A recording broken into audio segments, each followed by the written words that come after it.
Hi hello నమస్తే. నేను మీ సుస్వరవాణిలు. ఆరోగ్యమే ఆనందం. మై బ్యూటిఫుల్ ఫ్యామిలీ అంతా ఎలా ఉన్నారండి? బాగున్నారు కదూ? మేము బాగున్నామండి. ఈసారి వర్షాకాలాన్ని కూడా సూర్యుడే డబుల్ డ్యూటీ చేసేసి తన వేడి ప్రతాపంతో మనల్ని ఉక్కిరిబిక్కిరి చేసేసాడు కదూ. ఇప్పుడిప్పుడే శీతగాలులు మొదలై ముందు ముందు చలితో మనల్ని వణికించడానికి సిద్ధమవుతున్నట్టు అనిపిస్తుంది. మరి ఈ శీతాకాలంలో మన శరీర భాగాలన్నీ హుషారుగా పనిచేయాలంటే తగిన వేడివేడి ఆహారం ఇవ్వాలి కదా. అటువంటి ఆహార పదార్థాల్లో అల్లం ఒకటి. సాధారణంగా అల్లం లేని ఇల్లు ఉండదేమో కదా. అల్లంలో vitamin C, B3, B6, iron, fibre, carbohydrates, keratin, protein, potassium, powerful anti ఆక్సిడెంట్లు ఉంటాయి. అల్లం మన శరీరానికి మేలు చేసే ఎన్నో ఔషధ గుణాలను కలిగి ఉంది. మన వంటల్లో అల్లం చేరితే ఆయా పదార్థాలకి రుచే కాదండి, ఎంతో ఆరోగ్యం కూడా.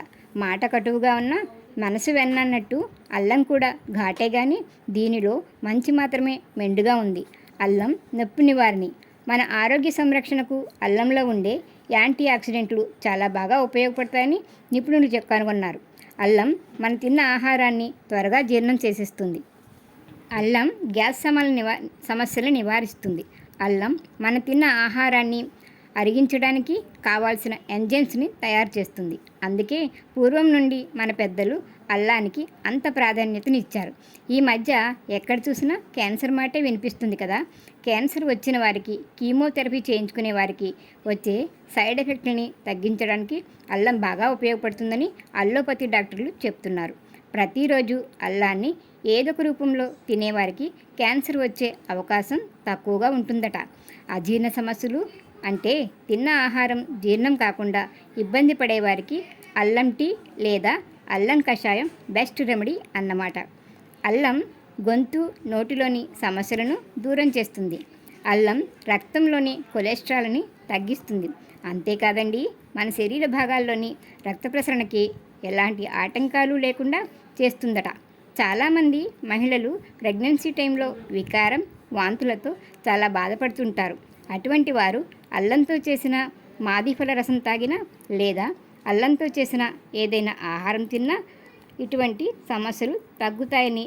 కానీ వీళ్ళు అల్లాన్ని చాలా తక్కువగా తినాలని వైద్యులు చెప్తున్నారు. వర్కౌట్లు చేసే వాళ్ళకి మజిల్స్ బాగా నొప్పులుగా ఉంటాయి కదా. అటువంటి వారికి అల్లం దివ్యమైన ఔషధం. వీరు అల్లాన్ని నిత్యం ఏదొక రూపంలో తింటే మజిల్స్ నొప్పులు తగ్గుతాయి. సాధారణంగా మనలో ఇమ్యూనిటీ పవర్ తగ్గినప్పుడు మన శరీరంలోకి అనేక రకాలైన చెడు బ్యాక్టీరియాలు ప్రవేశిస్తాయి. దానివలన యూరిక్ ఇన్ఫెక్షన్లు, మోషన్స్ అవ్వడం, తరచూ జలుబు, దగ్గు, నోటికి సంబంధించిన అనారోగ్యాలు వస్తుంటాయి. అల్లానికి అటువంటి బ్యాక్టీరియాని నివారించే శక్తి ఉంది. అల్లం రక్తనాళాల్లోని రక్తాన్ని గడ్డ కట్టకుండా నివారిస్తుందట. అల్లం తిన్న ఆహారాన్ని త్వరగా జీర్ణం చేయడం వల్ల పొట్టకి రెస్ట్ ఇవ్వడానికి అల్లం బాగా ఉపయోగపడుతుంది. కొందరు ప్రతి కూరలోనూ అల్లం వెల్లుల్లి పేస్ట్ని వేసేస్తుంటారు.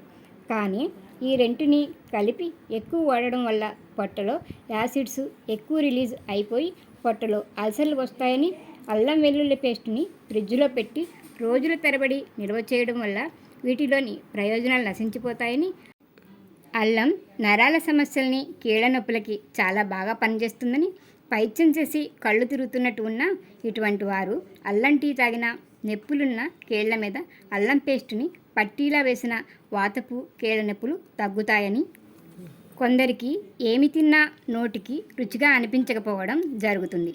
అటువంటి వారు అల్లం, బెల్లం కలిపి పేస్టులా చేసి రోజు అర స్పూన్ చొప్పున తింటుంటే అరుచి సమస్య తగ్గడమే కాకుండా ఆకలి కూడా బాగా వేస్తుందని, కొందరికి హైపోథైరాయిడిజం, కిడ్నీ సమస్యలు, రక్తహీనత ఇలాంటివేమీ లేకున్నా ఒళ్ళంతా నీరు పట్టి బరువుగా అయిపోతుంది. ఇలాంటి వారికి కూడా ఈ అల్లం బెల్లం పేస్టు బాగా పనిచేస్తుందని, అల్లం రసంలో తేనె కలిపి తీసుకున్నట్లయితే శ్వాస సమస్యలను తగ్గిస్తుందని, అల్లం రసంలో దూదిని ముంచి పంటి నొప్పి ఉన్న చోట అదిమి పెడితే పన్ను నొప్పి తగ్గుతుందని ఆయుర్వేద వైద్యులు చెప్తున్నారు. ఆకలి సరిగ్గా లేక, తిండి తినక, హుషారుగా లేకుండా నీరసంగా ఉండే పిల్లలకి కొన్ని చుక్కల అల్లం రసాన్ని వేడి చేసి చల్లారాక అందులో కాస్త తేనె వేసి నెమ్మదిగా చప్పరించమనండి. పిల్లలకి ఆకలి బాగా వేస్తుంది. ఈ చిట్కాతో కూడా గొంతు కూడా క్లియర్ అవుతుంది. అల్లం శరీరంలోని చెడు కొవ్వుని తగ్గిస్తుంది. సైనటిస్ ఉన్నవారికి జింజర్ టీ తాగడం వలన రిలీఫ్గా ఉంటుంది. వెయిట్ లాస్ అవ్వాలనుకునేవారు జింజర్ టీ, అల్లం మురబ్బ, అల్లం బెల్లంతో చేసిన పేస్ట్ని లేదా ఏదో ఒకటి నిత్యం మీ డైట్లో భాగం చేసుకోండి. వెయిట్ లాస్ త్వరగా అవుతారు. అల్లంతో కాన్స్టిపేషన్ సమస్యలు తగ్గుతాయి. అల్లంలో కఫాన్ని తొలగించే గుణం ఉంటుంది. అల్లం, నిమ్మరసం, తేనె కలిపి తీసుకుంటే పైత్యం, జలుబు, దగ్గు, కడుపులో నొప్పి తగ్గుతాయి. అల్లం జ్ఞాపకశక్తిని పెంచుతుంది. అల్లం టీ తాగుతుంటే దంతాలు ఎక్కువ కాలం సురక్షితంగా ఉంటాయి. అల్లం వల్ల చర్మ సంరక్షణ బాగుంటుంది. యాంటీ ఏజింగ్లా పనిచేస్తుంది. స్కిన్ గ్లో అవుతుంది.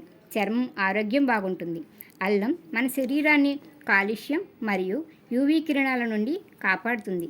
నిద్రలేమితో బాధపడేవారు నిద్రకి 2 గంటల ముందు కాస్త జింజర్ టీ తాగితే నిద్ర బాగా పడుతుందని ప్రకృతి వైద్యులు చెప్తున్నారు. ఇంతకీ అల్లం టీ అంటే మనం రోజు తాగే టీలో అల్లం ముక్క వేసి మరిగించుకుని తాగే టీ కాదండి. అల్లం ముక్కల్ని శుభ్రంగా కడిగి పైన పొట్టుని తీయకుండా చిన్న చిన్న ముక్కలు చేసుకుని నీళ్ళల్లో వేసి మరిగించి వడగట్టి కావాల్సిన వారు తేనె వేసుకుని హడావిడిగా గుటకలు వేసేస్తూ గుటుకు మనిపించేయకుండా నెమ్మదిగా సిప్ చేస్తూ ఆస్వాదించండి. షుగర్ ఉన్నవాళ్ళు తేనె కలపకుండానే తాగొచ్చట. దీనివల్ల శరీరంపై వచ్చే దద్దుర్లు, అధికంగా వచ్చే తుమ్ములు తగ్గుతాయట. అల్లం మానసిక ఒత్తిడిని దూరం చేసి మైండ్ని ప్రశాంతంగా ఉంచడంలో సహాయపడుతుందని ప్రకృతి వైద్యులు చెబుతారు. ప్రతి ఒక్కరికి అందుబాటు ధరలో ఉండే అల్లం దివ్యమైన ఔషధం. ఈ అల్లం మందులు నయం చేయలేని ఎన్నో అనారోగ్య సమస్యల్ని చిన్న అల్లం ముక్క చేస్తుందట. ఆయుర్వేదంలో అల్లానికి ఒక ప్రత్యేక స్థానం ఉందని చెప్తున్నారు. ప్రయాణాల్లో చిన్ని అల్లం ముక్కని బుగ్గన పెట్టుకుంటే వామిటింగ్ సెన్సేషన్ తగ్గుతుందట. బరువు తక్కువగా ఉన్నవారు అల్లాన్ని చాలా కొద్దిగానే వాడాలట. ఎందుకంటే అల్లంలో శరీరంలోని ఫ్యాట్ని కరిగించే గుణాలు ఉంటాయి. అల్లం పాలు లేదా అల్లం టీ, అల్లం, పంచదార కలిపి తింటే పీరియడ్స్ టైంలో వచ్చే నొప్పి తగ్గుతుందట. ప్రెగ్నెన్సీలో ఉన్నవారు, కిడ్నీలో స్టోన్స్ ఉన్నారు, హై బీపీతో ఉన్నవారు, గాల్ బ్లాడర్ సమస్యలు ఉన్నవారు, ఏమైనా ఆపరేషన్ చేయించుకున్నవారు అల్లాన్ని మీ వైద్యుల సలహా తీసుకుని వాడాలని నిపుణులు చెప్తున్నారు. చివరిగా ఒక మాట అండి, గుర్తుపెట్టుకోండి, అల్లం చాలా పవర్ఫుల్ హెర్బల్ మెడిసిన్ లాంటిది. పైగా స్పైసీ కూడా. అతిగా తింటే మనకి అవసరానికి మించి యాసిడ్స్ ఉత్పత్తి అయ్యి పొట్టలో, అరికాళ్ళలో మంటలు, అల్సర్లు వస్తాయి. అప్పటిక అసలు బాధల కంటే కొసరు వాటికి బాధపడాల్సి వస్తుంది. నేను చెప్పిన చిట్కాలలో కూడా అల్లాన్ని కొంచెమే వాడాలి. అల్లంతో నిలవ పచ్చడి, చట్నీలు చేస్తారు.